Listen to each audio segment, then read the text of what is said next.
Lance Hill, qui avait écrit le scénario du film original sorti en 1989, accuse l'entreprise de lui avoir volé ses droits d'auteur.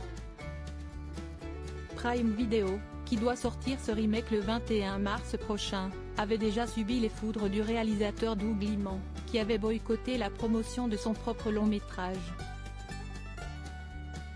Roadhouse prend un nouveau coup dur.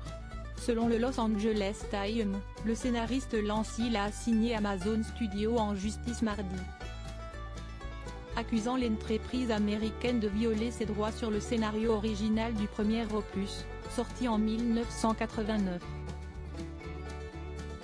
Le film, mettant en scène Jake Gyllenhaal dans le rôle d'un ancien combattant de l'UFC, Ultimate Fighting, qui accepte un job de videur dans un bar, est en effet le remake d'un long métrage réalisé par Woody Harrelson et sorti en 1989 avec l'acteur Patrick Swayze.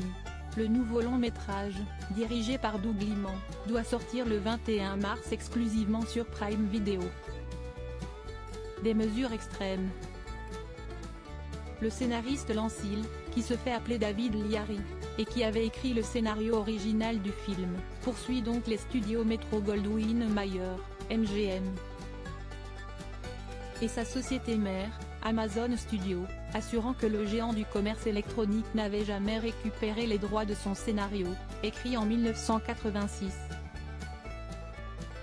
Selon lui, il avait déposé une requête auprès du Bureau du droit d'auteur californien fin 2021 pour récupérer ses droits d'auteur, alors que les droits des producteurs du premier film,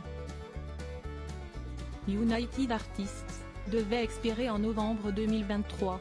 De son côté, Amazon, qui détient les droits de Roadhouse grâce à son rachat de MGM Studios en 2024,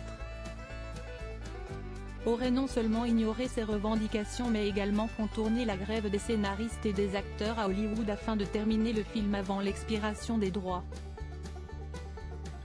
Selon le scénariste, la plateforme aurait eu recours à des mesures extrêmes, dont l'utilisation de l'intelligence artificielle pendant la grève, pour reproduire les voix des acteurs du remake qui ne pouvaient pas alors poursuivre le tournage. Une mesure qui viole les conventions collectives signées entre les principaux studios, dont Amazon, et la Screen Actors Guild, à l'origine du mouvement de protestation. Malgré tout, le film aurait été achevé en janvier, soit environ 2 mois après la date limite des droits d'auteur. Le procès intenté aujourd'hui par Lance Hill concernant Roadhouse est totalement sans fondement et de nombreuses allégations sont catégoriquement fausses, a déclaré un porte-parole d'Amazon MGM Studios dans un communiqué. Le film n'utilise aucune IA à la place des voix des acteurs. Nous sommes impatients de nous défendre contre ces allégations, ajoute-t-il. Cette plainte pourrait venir empêcher ou retarder la distribution du film, qui n'est pas à sa première controverse. Fin janvier, son réalisateur, Doug Liman, qui a notamment signé La mémoire dans la peau ou Mr. et Mrs. Smith, avait boycotté l'avant-première du film, programmée au festival SXSW. Dans un communiqué publié par Deadline, il assurait ne pas vouloir faire la promotion de son propre long-métrage, pour protester silencieusement contre la décision d'Amazon de diffuser en streaming un film conçu pour le grand écran.